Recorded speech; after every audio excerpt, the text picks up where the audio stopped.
신앙 고백 우리 하겠습니다. 나는 전능하신 아버지 하나님 천지의 창조주를 믿습니다. 나는 그의 유일하신 아들 우리 주 예수 그리스도를 믿습니다. 그는 성령으로 잉태되어 동정녀 마리아에게서 나시고 본디오 빌라도에게 고난을 받아 십자가에 못 박혀 죽으시고 장사된 지 사흘 만에 죽은 자 가운데서 다시 살아나셨으며 하늘에 오르시어 전능하신 아버지 하나님 우편에 앉아 계시다가 거기로부터 살아있는 자와 죽은 자를 심판하러 오십니다. 나는 성령을 믿으며 거룩한 공교회와 성도의 교제와 죄를 용서받는 것과 몸의 부활과 영생을 믿습니다. 아멘. 438장 우리 찬송 부르겠습니다.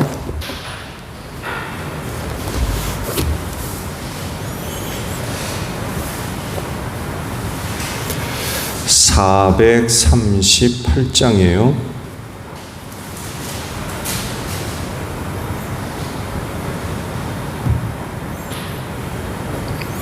내 영혼이 은총 입어 중한 죄짐 벗고 보니 슬픔 많은 이 세상도 천국으로 화하도다. 할렐루야 찬양하세.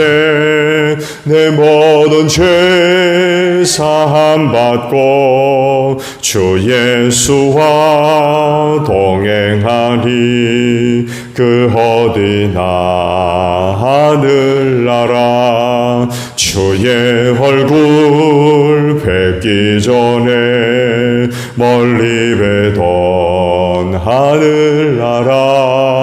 내 맘속에 이루어지니 날로 날로 가깝도다. 할렐루야 찬양하세. 내 모든 죄 사함 받고 주 예수와 동행하니 그 어디나 하늘나라.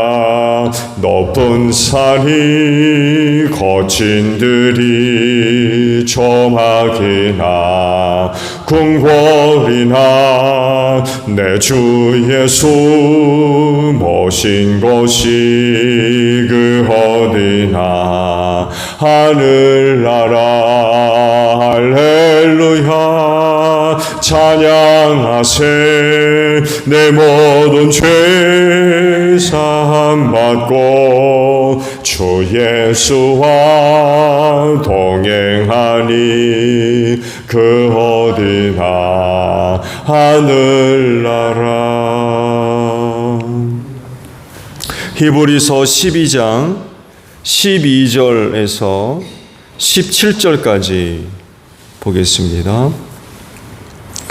히브리서 12장 12절로 17절이에요. 그러므로 여러분은 나른한 손과 힘 빠진 무릎을 일으켜 세우고 똑바로 걸으십시오. 그래서 절름거리는 다리로 하여금 삐지 않게 하고 오히려 낫게 하십시오. 모든 사람과 더불어 화평하게 지내고 거룩하게 살기를 힘쓰십시오. 거룩해지지 않고서는 아무도 주님을 뵙지 못할 것입니다. 하나님의 은혜에서 떨어져 나가는 사람이 아무도 없도록 주의하십시오. 또 쓴뿌리가 돋아나서 괴롭게 하고 그것으로 많은 사람이 더러워지는 일이 없도록 주의하십시오. 또 음행하는 자나 음식 한 그릇에 장자권을 팔아넘긴 에서와 같은 속된 사람이 생기지 않도록 주의하십시오. 여러분이 알다시피 에서는 그 뒤에 축복을 상속받기를 원하였으나 거절당하였습니다. 그는 눈물을 흘리면서 구하였건만 회개할 기회를 얻지 못하였습니다. 아멘.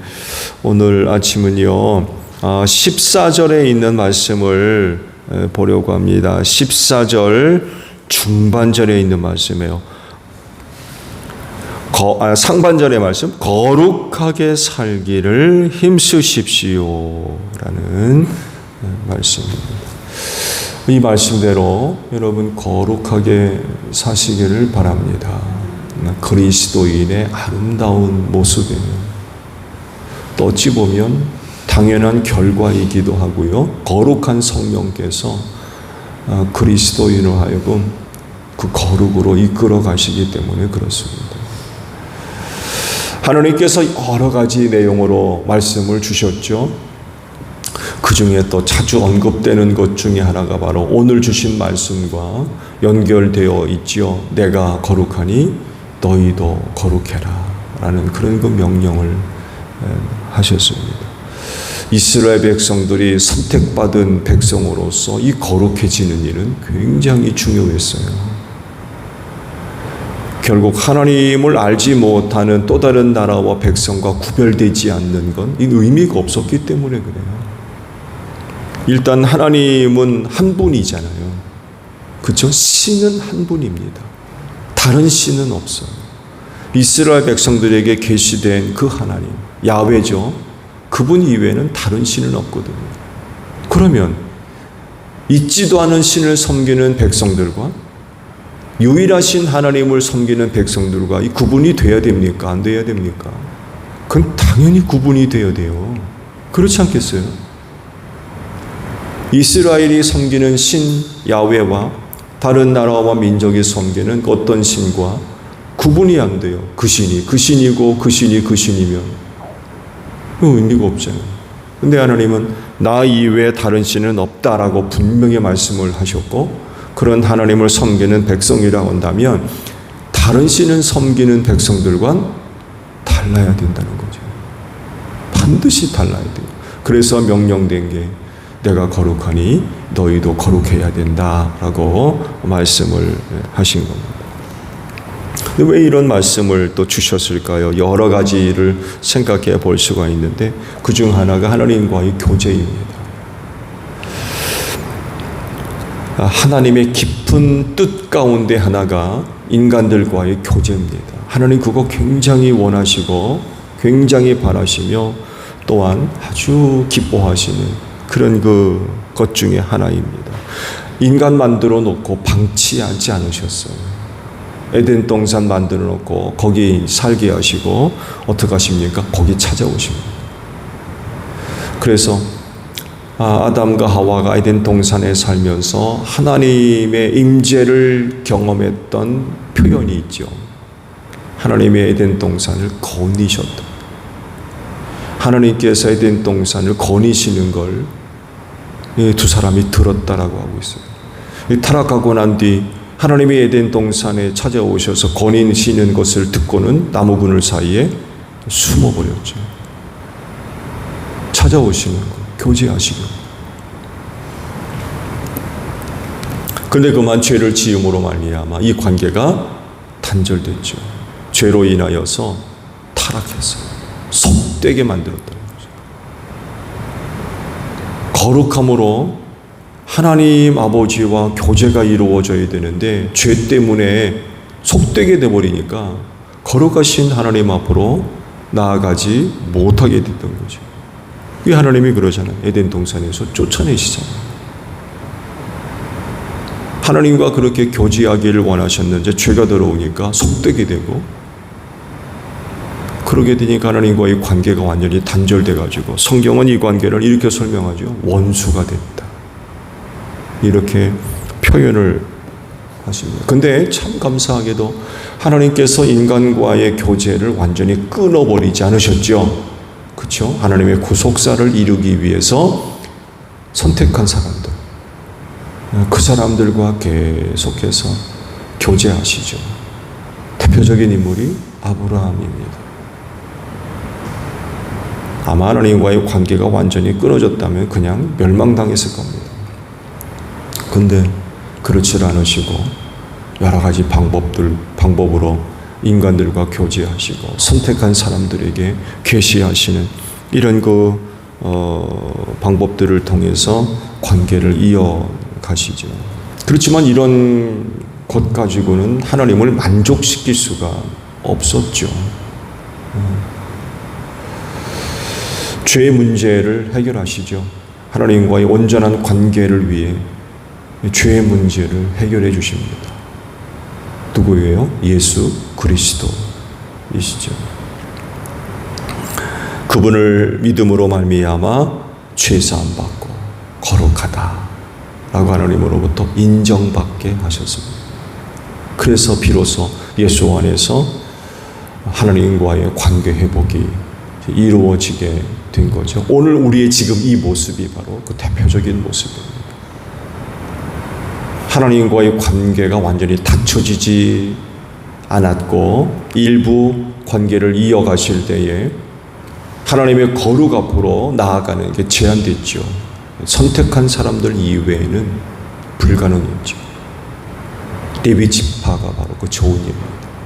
그 중에서 아론의 후손들 제사장으로 삼으셨죠. 그들 제외하고는 하나님 앞에 나아가는 일이 극히 제한됐죠. 레위 지파를 선택하셔서 성전과 관련된 일을 맡기셨고, 그 중에 이제 아론의 후손들에게 대제사장직을 맡기셔서 제사하는 일을 감당케 하셨죠.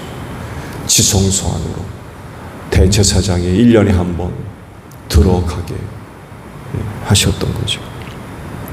자, 이런 방법, 이런 것들을 위해서 하나님께서 은혜의 길을 열어두셨던 거죠. 교제를 위해서. 다른 하나는요, 구원입니다. 거룩해져야 할 중요한 이유 중에 하나가 바로 구원을 위해서입니다. 하나님 나라는 거룩한 자들이 있는 곳입니다. 하나님 나라는 거룩한 자가 아닌 속된 사람은 있을 수 없는 곳입니다. 하나님 나라는 거룩해진 사람들만이 있는 곳입니다. 즉 예수의 보혈로 거룩하게 된 사람들이 머물러 사는 곳입니다. 거룩하지 않으면 거기 못 가요. 보신 말씀에도 거룩하지 않으면 주님을 못 본다 라고 말씀을 하시잖아요.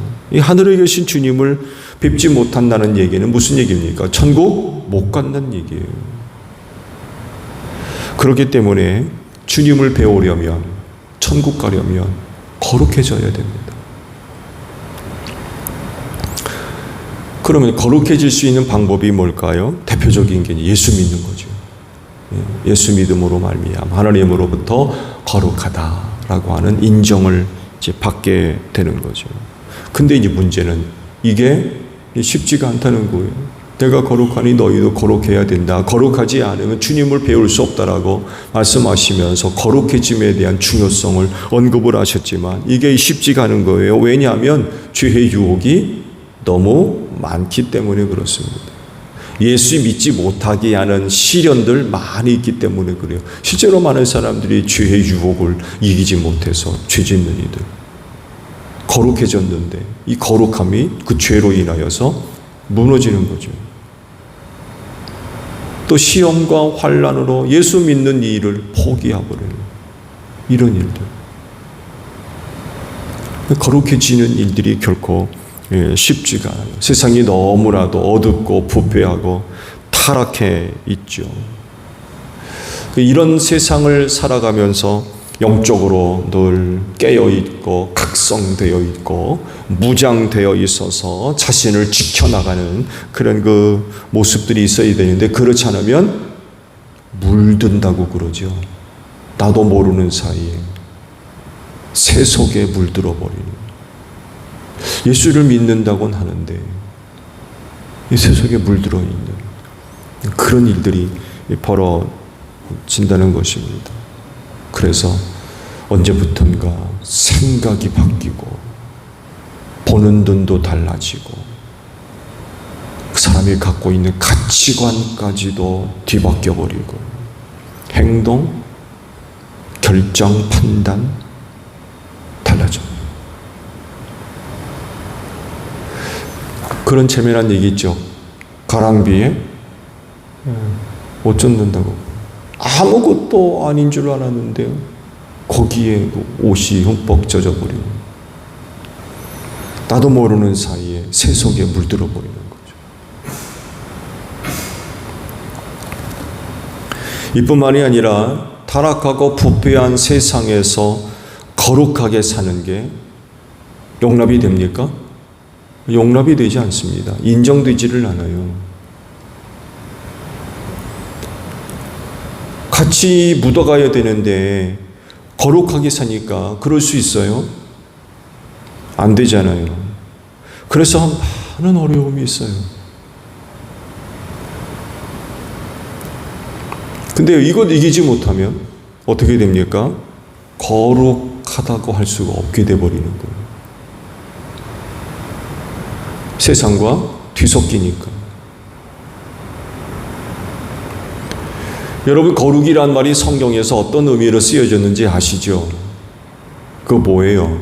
다르다, 구별되다, 이런 의미가 있어요. 거룩이란 말이 다르다는 거. 근데 하나님을 인정하지 않고 예수 미워하는 세상을 살면서 다르게 산다? 왜 쉽습니까? 쉽지가 않은 거죠. 그러다 보니까 어떤 사람은요, 세상과 적절한 선에서 타협합니다. 또 이 조건 외부 조건. 이건 거룩이 아니죠. 이건 거룩이 아니에요. 구별되지 않기 때문에 그래요. 양과 염소가 구별되듯 분명하게 구별되어야 되는데 이게 양인지 이게 염소인지 구분이 안 돼요. 말씀드린 대로 거룩은 구별되다, 다르다라는 그런 의미가 있는데 이렇게 되면 이건지 저건지 그건 거룩이 아닌 거죠. 그리스도인은 예수님의 보혈로 죄사함 받고 하나님으로부터 거룩하다라고 인정받은 그런 사람입니다. 그러므로 그 거룩을 지켜야 되겠지요. 나 하나 거룩하게 만드시려고 독생하신 아들 예수를 십자가에 못 박아 죽이는 그런 일까지 하신 분이에요. 이 거룩이란 것이 얼마나 중요한 겁니까? 또 하나님이 바라시는 거고요. 그 거룩해지는, 거룩을 지켜나가는 그런 그 모습들이 있어야 되죠. 하나님 없는 세상과 달라야 돼요. 하나님 인정되지 않는 그 어떤 것과 분명히 달라야 됩니다. 하나님이 없는 세상에서 이야기 되어지는 것, 그것과 달라야 돼요.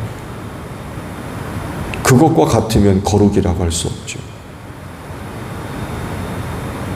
하나님이 없는 곳에 가면 구별되어야 돼요. 왜? 나는 알거든요.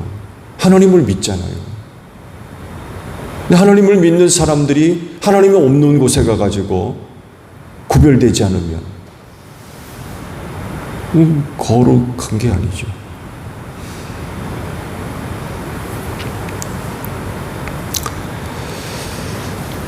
그리스도인이 이렇게 하나님 없는 곳에서 거룩한 자가 되어야 되기 때문에 그런 그 삶을 위해 꼭 필요한 게 있지요. 그게 뭐예요? 말씀대로 사는 것입니다. 네, 말씀대로 살면 돼요. 쉽진 않겠지만 말씀대로 살면 돼요. 그게 우리를 거룩하게 합니다. 그렇지, 오늘도 있는 곳에서 거룩한 여러분들이 되시기를 바랍니다. 오늘도 여러분들을 위해 주시는 말씀들 순종하십시오. 그러면 있는 곳에서 우리는 거룩해질 수 있어요. 그 거룩함으로 훗날 주님 뵙는 여러분들이 되시기를 바랍니다. 주기도문합니다. 하늘에 계신 우리 아버지, 아버지의 이름을 거룩하게 하시며 아버지의 나라가 오게 하시며 아버지의 뜻이 하늘에서와 같이 땅에서도 이루어지게 하소서. 오늘 우리에게 일용할 양식을 주시고 우리가 우리에게 잘못한 사람을 용서하여 준 것 같이 우리 죄를 용서하여 주시고 우리를 시험에 빠지지 않게 하시고 악에서 구하소서. 나라와 권능과 영광이 영원히 아버지의 것입니다. 아멘. 기도하겠습니다.